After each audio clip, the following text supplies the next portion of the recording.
Bonjour à tous, j'espère que vous avez passé une bonne fête de Noël et nous on se retrouve une fois de plus pour une nouvelle vidéo.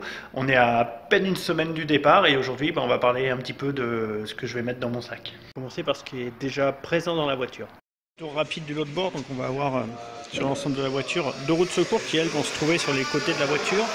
On va avoir à l'intérieur de la voiture tout un ensemble d'outils qui vont nous permettre de travailler. Donc c'est rangé dans des petites pochettes qui sont bien attachées, bien fermées pour pas que ça puisse faire projectile. Donc on va avoir tout un tas de petites pièces, des barreaux, on va avoir des outils, on va avoir voilà, des produits pour l'étanchéité, des dégrippants, tout ce qu'on veut emmener. On va également trouver une trousse à outils qu'on a mise ici, complète. Sous les trappes qui sont sous nos pieds pour gagner du poids et centrer la charge, on va avoir également des outils. Là, on va avoir une petite caisse à outils ici avec le nécessaire, des colliers hydrauliques, quelques clés. Pilote, on va également trouver des petites pochettes avec de l'outillage, un petit peu pour mettre les lunettes, les choses. De la boisson, ici, qu'on va mettre là avec un système de camelback qui va nous permettre de boire avec des petites pipettes directement depuis le siège. Ici, des liquides, on le voit mal, mais c'est de l'huile moteur, de l'huile de boîte de vitesse. Je vous avoue quelque chose, c'est que j'ai triché un peu en faisant cette vidéo. On va revenir un petit peu en arrière. Il y a la plupart du matériel, en tout cas le gros matériel et les véhicules qui ont été envoyés il y a quasiment un mois depuis Le Havre avec l'ensemble de la caravane du Dakar. Le bateau est arrivé aujourd'hui à Lima, donc on va commencer le déchargement là-bas, mais on pourra récupérer les voitures qu'à partir du 3 janvier. Et là, on va faire un petit tour, un petit retour en arrière sur la logistique à l'atelier. Alors, les Peugeot 3008 DKR Maxi faisant 2,40 m et un conteneur classique faisant 2,22 m, bon, il y avait un petit peu de travail à faire. Alors, on a modifié un petit peu la forme des voitures, on va vous montrer ça. Et puis, on a envoyé aussi une partie des sacs, des affaires et surtout la plupart de ce qui est outils, un camion complet qui est envoyé. Les voitures sont enfin prêtes à partir avant le chargement. Petit souvenir, voiture en mode chargement, donc on a mis des trains et des roues plus petites pour pouvoir la charger dans les remorques de camions avec tout le reste. La voiture telle qu'elle est prête à charger avec les capots retirés, abaissés, qu'on va les mettre dans le conteneur. Prochaine grosse étape chargement, on va tout mettre dans des housses, dans des bâches comme ça. Et ensuite on y charge, c'est toutes les pièces de rechange qu'on va charger dans le camion en direction Le Havre pour partir sur la course.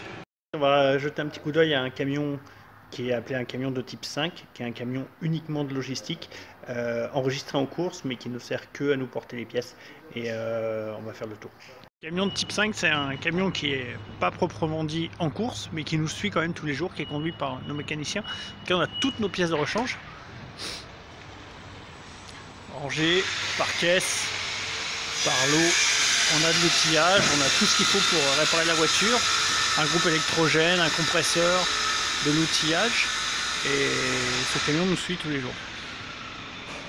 On va passer maintenant au sac proprement dit avec mes propres affaires, où voilà, on va retrouver un petit peu tout ce qu'on a besoin, le matériel de toilette parce qu'on va être en camping, les chaussures, la tenue spéciale pour la course, mon matériel pour la navigation. Alors, vous voyez, c'est tout sous sachet plastique.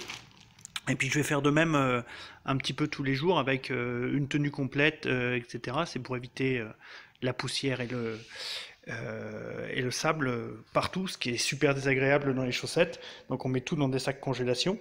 On va retrouver une combinaison, un sac de couchage, comme celui-ci, parce que c'est bien pratique, hein, on dort sous la tente. Et là, c'est tout simple, hein, on le pose par terre, on le déroule, il y a l'oreiller intégré, c'est du léopard, c'est magique. Et avec ça, on est prêt à partir pour le Dakar. Dans ce petit sac là, toujours à portée de main, les papiers, un petit guide espagnol français, ça peut toujours servir, mon ordinateur, parce qu'on va travailler sur Google Earth, et puis voilà, quelques petites choses, le casque, les lunettes, et un petit gris-gris, j'ai un petit gris-gris aussi, je vais vous le montrer. Ça c'est Mr. Render, il me suit, bon il a Et il est un petit peu cassé, mais il me suit depuis mon premier Dakar. Donc c'est important, je l'emmène, je le mets dans la voiture toujours. C'est ma petite astuce perso. Chaque jour, j'ai un sac avec une paire de chaussettes, des sous-vêtements, le polo et les sous-vêtements inifugés pour la voiture. Donc, tous les jours, je prends juste un sac, je l'emmène dans ma tente et j'ai tout ce qu'il me faut dedans. Le sable ne rentre pas, j'ai pas besoin de chercher, fouiller dans mon sac. Et puis au moins, j'ai pas de sable dans les chaussettes, j'ai pas les pieds qui grattent et j'ai pas besoin de fouiller partout dans mon sac. Quand c'est sale, je remets dans l'autre sac, hop, et c'est parti. Ça paraît être bête, mais c'est un gain de temps logistique énorme tous les jours. Voilà, et c'est quelques minutes là-bas, c'est quelques minutes de sommeil en plus. Donc c'est pour ça, on le fait avant, c'est tout bête et ça nous aide grandement en fait.